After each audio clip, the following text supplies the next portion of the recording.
Very charming and impressive man, also very candid. Here once again is Peter Brock.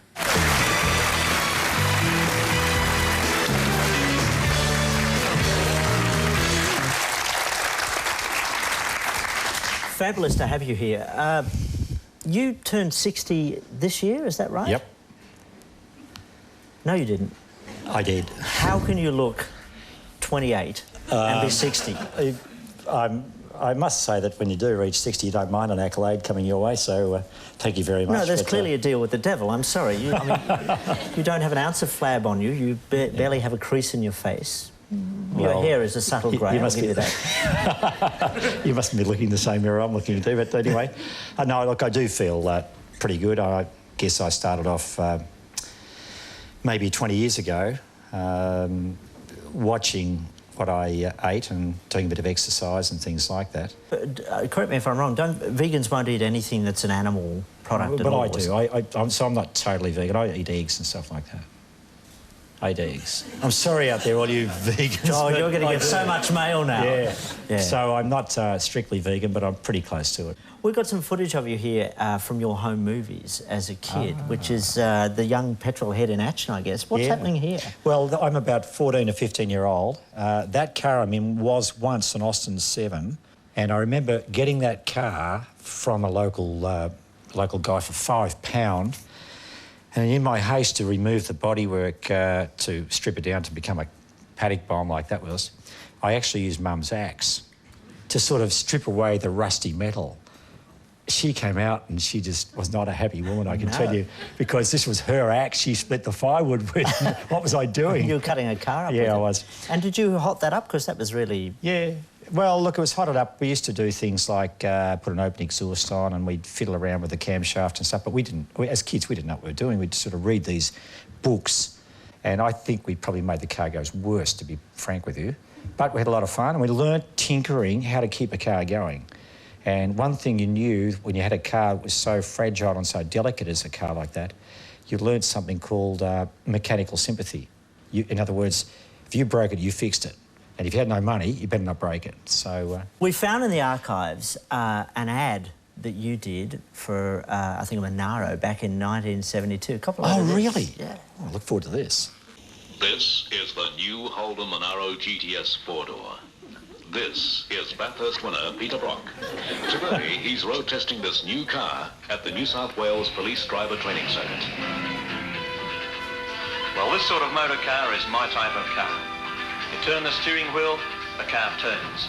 You put your foot on the brakes, it stops. Hey.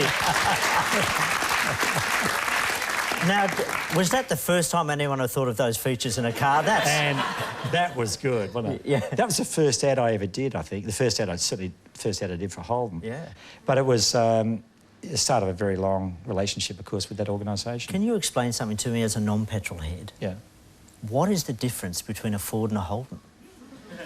I think it's... there's a lot of emotion. Yeah. And... At Bathurst, though, you know, you'd see the Ford and Holden camps and they were really fierce about it. What was going on there? Look, it really came to a head when I was racing at Bathurst in the early 70s with one Alan Moffat, who I might say was the toughest competitor that I ever faced. Now, along with Moffat, who was very much a very strong-minded individual with a group of people around him, they didn't talk to the Holden people. We felt like we were the white hats and they were the black hats. And gradually that really grew up into a real tribal situation where nowadays it's the red and the blue. It's the red team versus the blue oval guys type of thing. If you're a Ford person, you don't talk to a Holden person. If you switch camps, I mean, if you said, I used to be a Holden fan, the answer is, well, you never were. I'd like to talk now about what must have been the lowest point in your career, and I think you know what I'm driving at, which is when you drove a Volvo.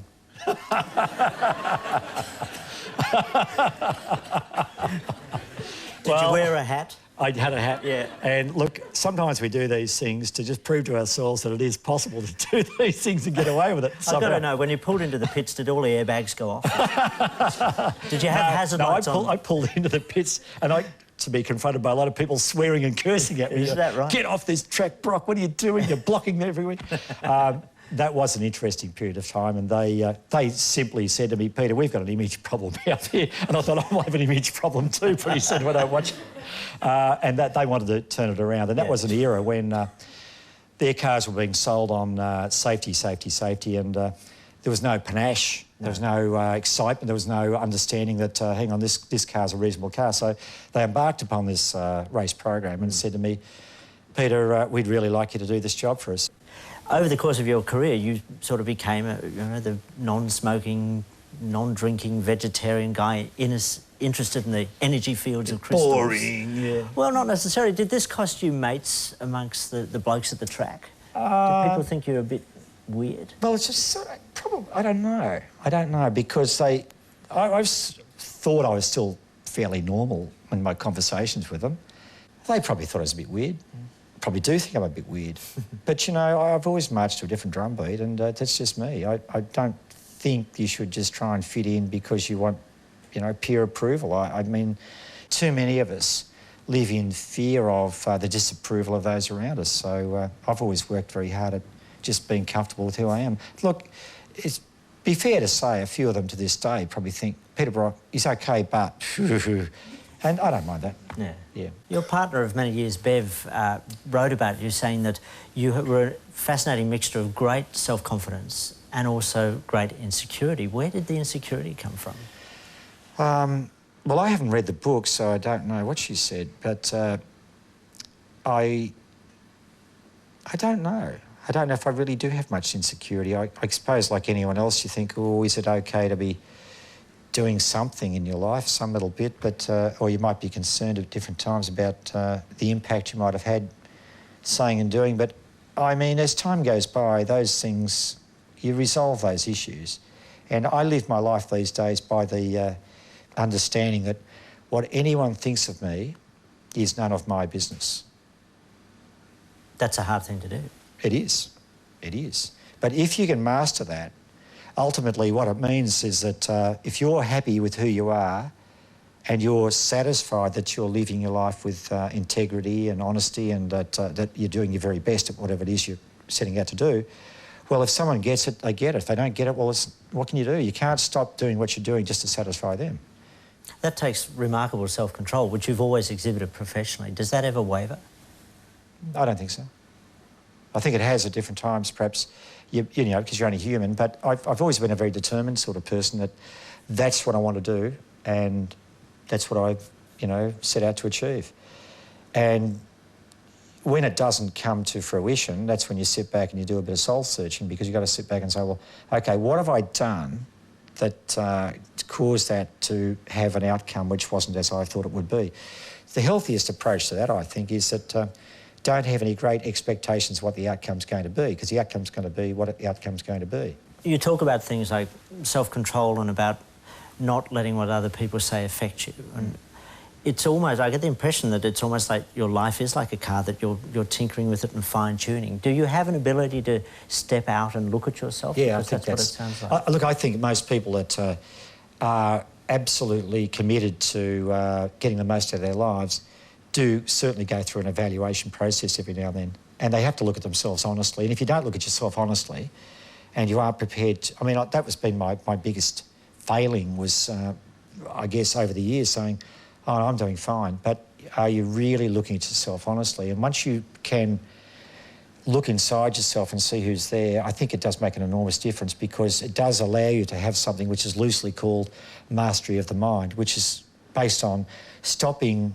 chatter and the outside influences from distracting you from doing what you're doing. Now, that means you push aside the trivia of life, and you push aside perhaps relationship issues you should be actually addressing, but you think, I'll put it off till later.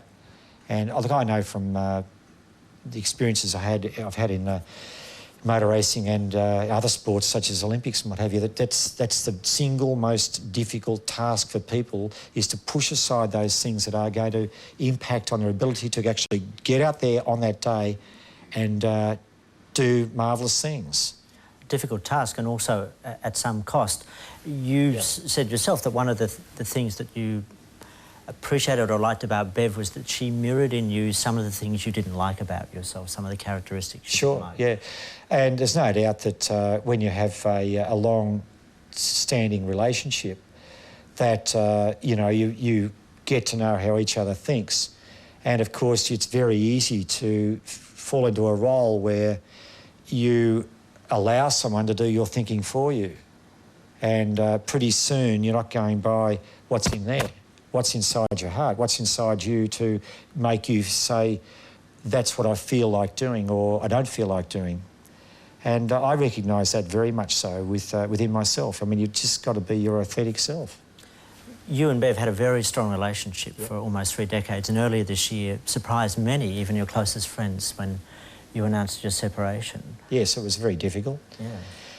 Very challenging. Easily the biggest decision I've ever made in my life, and one that I do not take lightly. I mean, Bev's a marvellous woman who's been a wonderful mother and all of those things, but if you grow apart, you grow apart, and if the love that you had just ceases to be there, I'm afraid that's just what happens. Bev did an interview recently and she said a number of things, one of which was to do what you did, to leave, takes a lot of guts. Is she right? It does. Most people don't do it. Most people would say, well, I'm prepared to go on in life and finally finish up having a comfortable but non-productive life and perhaps miss out on contributing to the world around them in the manner they should contribute. I would think that I've got a lot to offer the world around me, and that the best parts of my life are now beginning to unfold, because I know that who I am is being reflected exactly by my actions. When you say the best parts of your life are going to unfold, what is it that you believe you have to offer now? Look, I think probably something along the lines of the community at large. I have a very strong belief that humanity can do it, that young people can do it, and that they are influenced enormously by, I guess you could call it a mental matrix that says, you must do it our way. We have the answers. Or if you don't do it like this, you are a failure. And young kids have enormous pressure on them to achieve certain scholastic levels, or they're told that they are not going to fit in with society. And one thing that I'd really like to be able to get involved with is schemes that give kids hope, give them a bit of inspiration, give them a bit of understanding that there is another way. And a lot of it, of course, is just in getting their minds to actually perhaps modify their trains of thought a little, perhaps to have some people talking to them that show them that there is another approach, that successful people aren't always born with a silver spoon in their mouth, that sports people are there succeeding in sport because of their determination and their application, their commitment and their courage to press on when there's a lot of reasons why they shouldn't. Bev described that you felt like a commodity. That's true. In what way a commodity? Well, I mean, I must admit, I don't mind stirring the pot occasionally and saying some things which you could probably say are a little bit out there.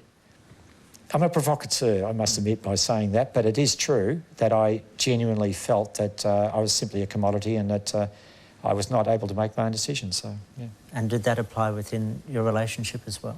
It does, yeah, to a certain degree it does, yes. I mean, that just happens. I think any person out here with a relationship knows that these things can creep in, and some people are comfortable to let it happen, some people are not. And obviously I looked at things and said, well, I'd like to take control of my own life, because I know that I've got a lot of good things that can happen, but it's got to be my passion, my energy, my impetus that's going to make it all work, and that's where I am now. It's a very difficult thing because the way you describe it, it's a very clear path for you as to where you need to be in your life now. Yep. The way Bev described in this interview was she felt betrayed, that it was a betrayal. It is like that, and I think that's one of the very much a downside, and it's very sad, and something which I am fully aware of. However, I honestly believe that you know, the other partner in that partnership obviously has the choice and the ability to do wonderful things for themselves. And with time, I believe that will occur, and with Beth particularly, yeah. You seem remarkably rational about something about which most people are wildly emotional. Is this part of what you were saying before, your ability to step out of yourself and control a moment? I think so, yeah. It's not as if you don't have the emotion around anything. Of course you do, and I think any person does. But the reality is that you need to be able to look at these things from the point of view of what is the pathway for me in life? What is the pathway that's best for all? And that's the position I guess I'm just talking about as we speak. When do you let emotions carry you? I'm actually a remarkably emotional person, but I tend to sort of let that out and then say, right, now that's out of the way. Let's not be an emotionally driven person. Let's go with your feelings. It's not easy having this conversation with you, obviously, but I'm prepared to do it because I would like to think that there's people out there that might be sitting there thinking, I'm not being true to myself. What should I do about it? It could be negotiation. It could be resolving within a relationship, or it might be sitting back and saying this relationship has been here for 3 decades and it's time to move on. It's a very difficult quest, and I respect you for it, to find your true self and to show your true self. Who is your true self? Well, I guess he's sitting in front of you, really. I would like to think you can live your life without any shadow of duplicity or dishonesty, and that you can simply sit back there and say, look, that's me. Even if that means, as it almost inevitably does, it can hurt other people. Look at it this way. Would you like to be in a relationship which is based on factors that are not totally honest? The answer is no. Most relationships have some element of that, don't they? They do. And most relationships involve a balance, a compromise between They do. those factors. They do. And for many years, of course, those things are quite valid. But if they get too far apart, and if love ceases to be there, well, that's the way it is. You're 60, you've taken great care of yourself. You're a strong man, internally strong. Where do you see yourself in 10 years' time, when you're 70? Hopefully what I'm talking about here today will have come to fruition, and it will have worked out pretty well. And Which is that you will be helping young people. Yes, but I'd really like to be able to encourage people to do that work themselves. And I wouldn't see myself necessarily doing a lot of this stuff personally. I'd like to be the instigator, if you like, the facilitator or something like that, but I don't believe that I want to be all things to all people at all. Is your heart full? I believe so, yeah, yeah. I'm feeling pretty damn good about life, to be honest with you. It's been fascinating talking to you, Peter Brock. Thank you for your honesty. Thank you, Adam. Cheers.